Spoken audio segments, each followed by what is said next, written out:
Olá, gente! No vídeo de hoje falarei sobre o escândalo de corrupção que abala a Ucrânia em meio à guerra. Já comentei, já fiz outros vídeos aqui comentando sobre essa situação da guerra entre a Rússia e a Ucrânia, né? Vai completar um ano dessa guerra e, enfim, não se sabe até quando vai durar, ou se vai acabar, ou se vai durar muito tempo, que na verdade já existe esse conflito aí há mais tempo ainda, né? Desde quando a Rússia anexou a Crimeia, né? Então é uma situação bastante complicada, né? Bastante complexa, né? Tudo teve início lá atrás, quando um presidente que tinha mais inclinações pró-Rússia venceu. Nisso veio o Euromaidan, que foi uma grande revolta popular, né? Você pode até considerar aquilo como um golpe de Estado, porque de fato foi uma retirada do presidente eleito e, enfim, eles depuseram ele, né? Foi deposto, né? E aí teve outras coisas também ali no meio, mas enfim, teve aquelas grandes manifestações, que muitas eram manifestações violentas, não foram manifestações pacíficas. Isso irritou a Rússia, porque esse movimento, além de tudo, também foi financiado pelo Partido Democrata Americano, né? Então isso deixou a Rússia muito irritada. E sim, querendo ou não, tem uma minoria lá russa na Ucrânia que se identifica mais com a Rússia e apoia mais a separação ou a integração de alguns territórios da Ucrânia à Rússia, né? Pela questão cultural e etc, né? A parte mais ali pro leste, né? Apoia mais a Rússia, né? Aí você tem a Crimeia também, que é uma região que apoia bastante a Rússia também, enfim. Mas vamos falar desse esquema, né? Porque isso aqui abalou, né? A gente sabe que a Ucrânia é um país muito corrupto, eles querendo, as pessoas gostando ou não do que eu vou falar, mas é um país muito fantoche da União Europeia, muito fantoche dos Estados Unidos, né? Enfim, então tem alguns esquemas ali meio complexos, né? Várias autoridades ucranianas já renunciaram aos cargos em meio a um escândalo de corrupção que abala o país e provocou uma reestruturação na equipe do governo do presidente Zelensky, né? Um alto assessor, 4 vice-ministros e 5 governadores regionais deixaram seus cargos nesta terça-feira. A saída deles acontece no momento em que a Ucrânia lança uma ampla campanha anticorrupção. Recentemente, as autoridades se viram diante de denúncias de suborno e de compra de alimentos a preços superfaturados. Gente, aquilo que eu digo. Corrupção existe em todo lugar do mundo. É a natureza do Estado, é a natureza desses caras aí. Isso aí, infelizmente, é uma realidade. E um funcionário, especificamente, foi acusado de adotar um estilo de vida luxuoso em tempos de guerra. Pois é, né? Governo, né? É isso que eu falo. Quem está sofrendo com essa guerra toda é o povo ucraniano. Os governos, esses caras tipo Zelensky, no fundo, eles não estão nem aí. Né? Eles ainda são chefes de governo, são pessoas dentro do Estado, então eles são poderosos ainda. Né? Eles recebem muito dinheiro do exterior, dos Estados Unidos, enfim. Olha lá, o Mikhailo Podolyak, assessor de Zelensky, disse que o presidente estava respondendo a uma demanda pública fundamental de que a justiça deveria ser aplicada a todos. Zelensky já proibiu funcionários do Estado de deixar o país, a não ser para viagens de trabalho autorizadas. Não é nada democrático isso, né? O primeiro a renunciar nesta terça-feira foi Kirilo Timoshenko, vice-chefe do gabinete do presidente, que supervisionava a política regional e havia trabalhado anteriormente na campanha eleitoral de Zelensky. depois que a Rússia lançou sua invasão à Ucrânia em fevereiro do ano passado, então foi em fevereiro, vai completar um ano em fevereiro. Eu acho que foi final de fevereiro, se não me engano, ainda tem um mês aí, né? Tem 11 meses de guerra, né? A invasão à Ucrânia em fevereiro do ano passado, Timoshenko se tornou um porta-voz frequente do governo. Ele foi acusado por jornalistas investigativos ucranianos de usar vários carros esportivos caros durante a guerra, embora negue qualquer irregularidade. Em uma postagem no Telegram, ele agradeceu a Zelensky pela oportunidade de fazer boas ações todos os dias e todos os minutos. O vice-ministro da Defesa,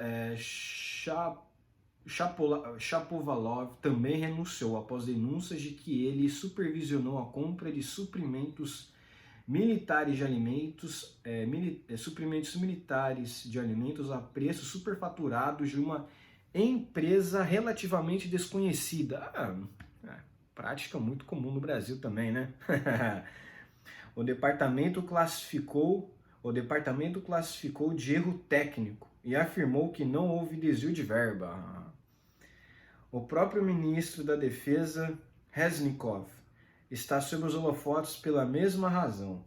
A lista de demitidos inclui ainda Simonenko, vice-procurador-geral, Ivan Lukerio, vice-ministro do Desenvolvimento das Comunicações e Territórios, Vyacheslav Negoda, vice-ministro do Desenvolvimento das Comunicações e Territórios, Vitaly Mushenk, vice-ministro de Política Social, e os governadores regionais de Dnipropetrovsk, Zaporizhia,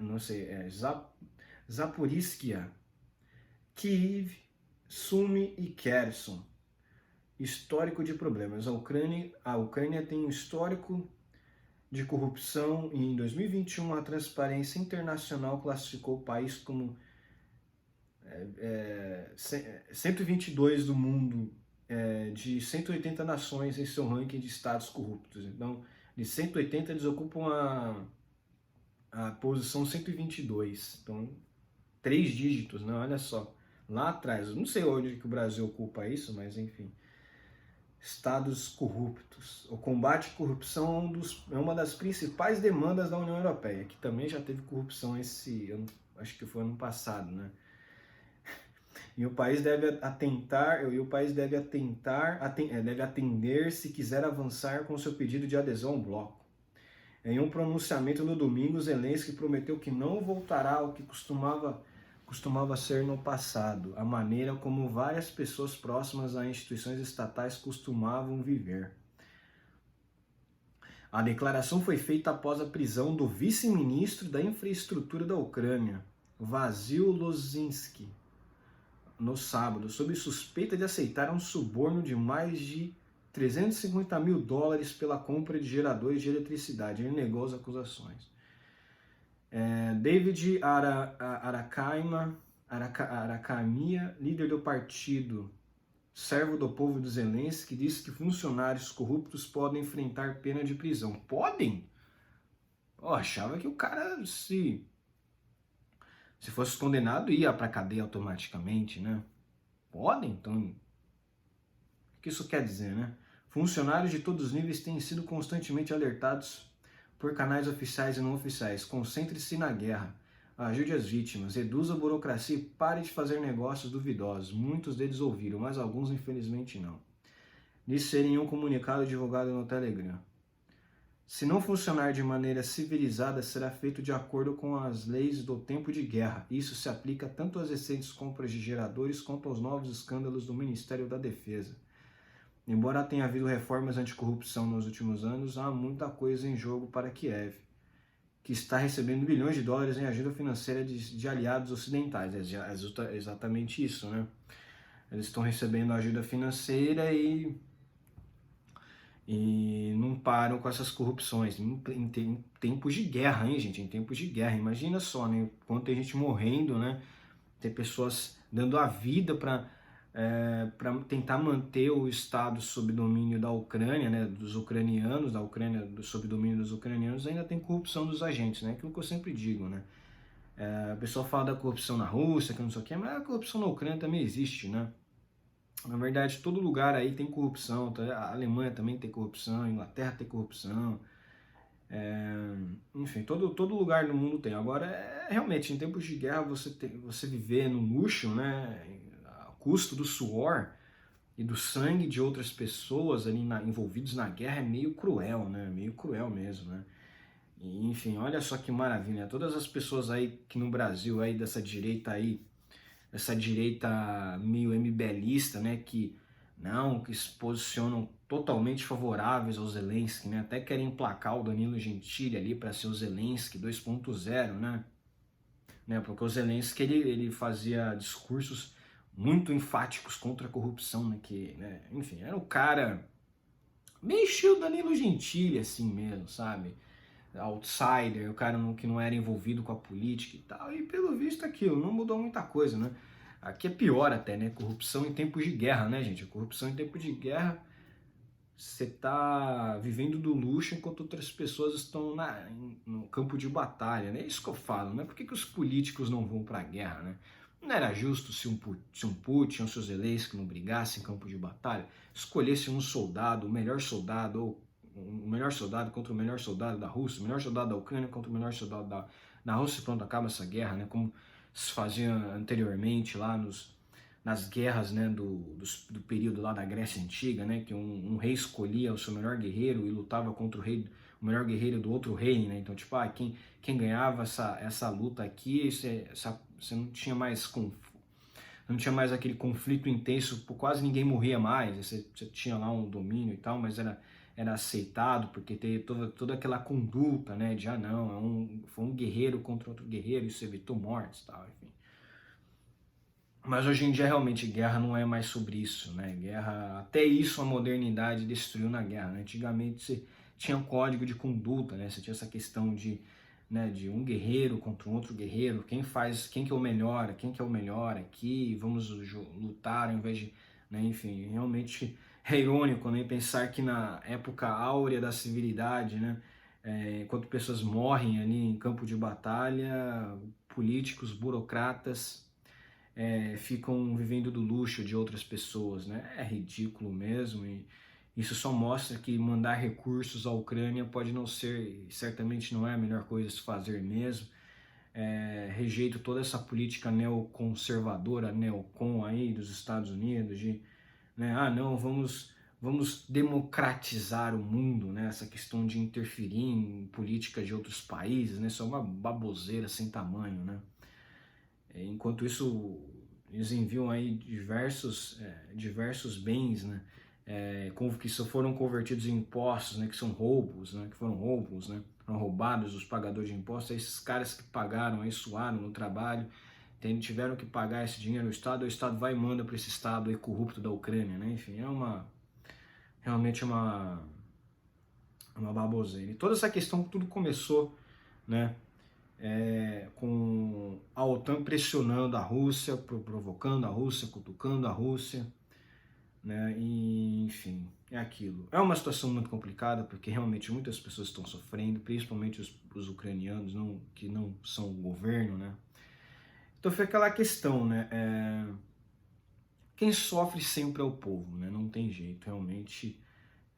As pessoas, o povo, a parte ali mais que não tem muito poder, realmente sofre nas mãos sofre nas mãos desses burocratas que não fazem absolutamente nada, usam eles, né, enfim, como escudos. Nossa, olha só como estamos resistindo, né? O Estado não está resistindo, está resistindo são as pessoas, são soldados, são pessoas que, né, porque o Zelensky, ele proibiu homens de saírem da Ucrânia, né?